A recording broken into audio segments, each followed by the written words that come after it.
Paul and Shigeru, and it's really just a thrill. It's a thrill to be here. I'm really happy to have so many of our family, including right next to me, Prerna Lal, a board member of Immigration Equality, and are really just some of our amazing staff are here as well.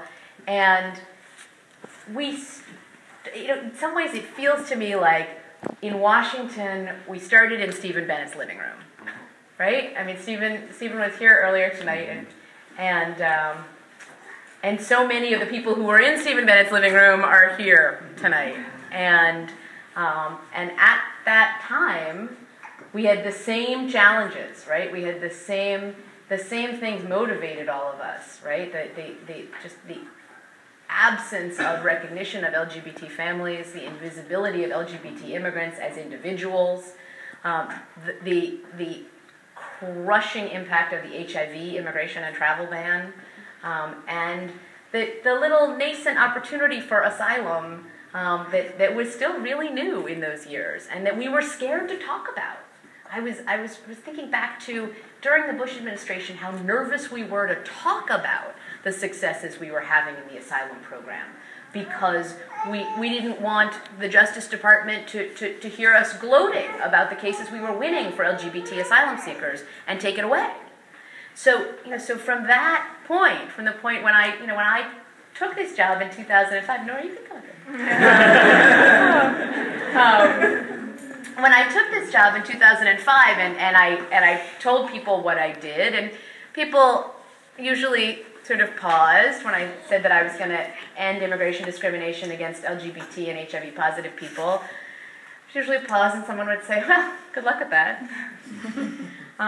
And so here we are, and it's a thrill to have families in the room who are getting their green card today. It's waiting for them at home.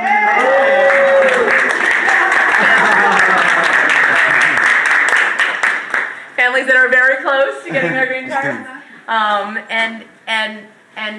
and people who are here with us because they're asylum clients of Immigration Equalities, or because they've won asylum in the past. People we helped get out of immigration detention. Attorneys who are pro bono attorneys with us, attorneys who are part of our referral list. It's wonderful to have everyone together to celebrate how far we've come.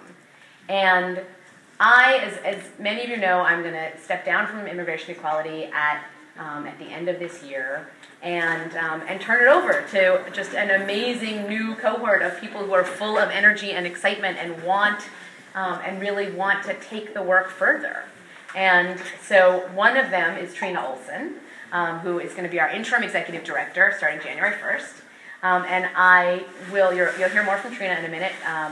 We recruited Trina from the National Gay and Lesbian Task Force because I worked with her for 5 years getting her advice on all kinds of things, and always found her to be the most creative person I talked to in any given day.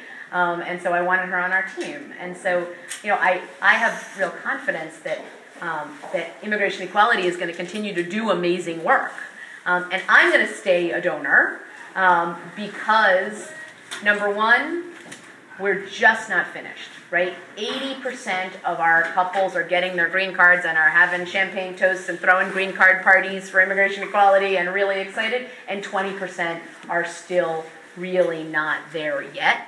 And we are going to stick with it until everybody has access to equal family benefits, and until immigration reform treats everybody equally, regardless of sexual orientation or gender identity. Number two, I'm happy to be upstage. Number two, because of our opportunity with this administration, right? Many people here work for this administration, so you know firsthand that we have an opportunity in the next 2+ years to continue to change the game for LGBT immigrants and asylum seekers and LGBT people who are stranded in immigration detention with this administration if we push them hard. And it's a terrific opportunity. We have built a lot of currency with them. We've got to keep going to take it absolutely to its maximum value. And then last but not least, because we have more than 500 open asylum cases this year. We have people seeking asylum. We have people seeking asylum from all over the world. This summer, our calls from Russia increased 400%.